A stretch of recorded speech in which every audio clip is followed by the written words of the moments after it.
I want to give you an exercise, a way for you to start this practice today in a small, manageable way. I call it the 100% honesty challenge.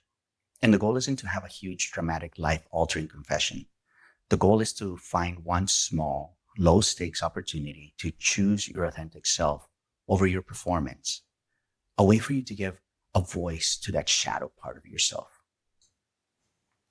What you're going to do is find one small instance where you can be 100% honest. Maybe it's telling a friend that you'd rather not join them for an event because you don't want to go, instead of making up an elaborate excuse. Or maybe it's saying at work that you don't like an idea that otherwise you would have pretended. You want to be your authentic self. Let me give you an example from my own life. One of the first times I ever did this challenge, I had to tell my spouse about some changes to our schedule for the day. And I was really nervous about it because it was an oversight on my part.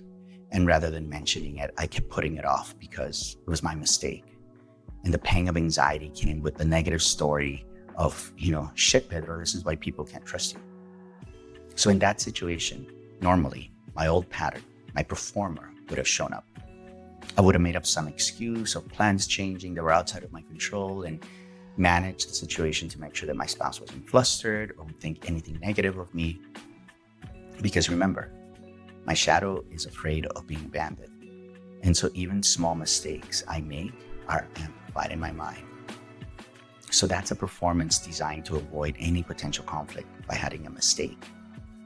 But this time, I took a different path. I walked into the room and just told a simple, vulnerable truth. I said, hey, I have to tell you about a couple of things that I didn't tell you about earlier, and I feel really nervous about telling you because I feel like I screwed up. And I kept putting it off because in my head, it's a big mistake, but I'm hoping it won't be a big deal. And doing that didn't feel good in that old way that I somehow won because I was able to avoid conflict. Because although I would have avoided conflict, in my mind, I still knew I screwed up. And the anxiety would not have gone away.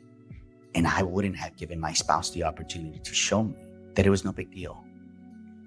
But by presenting my whole authentic self, giving voice to the shadow that feels that if I make a mistake, I am going to be abandoned, I felt peaceful. Although it was just a simple moment, it was the feeling of putting down like a heavy backpack that I didn't even know I was carrying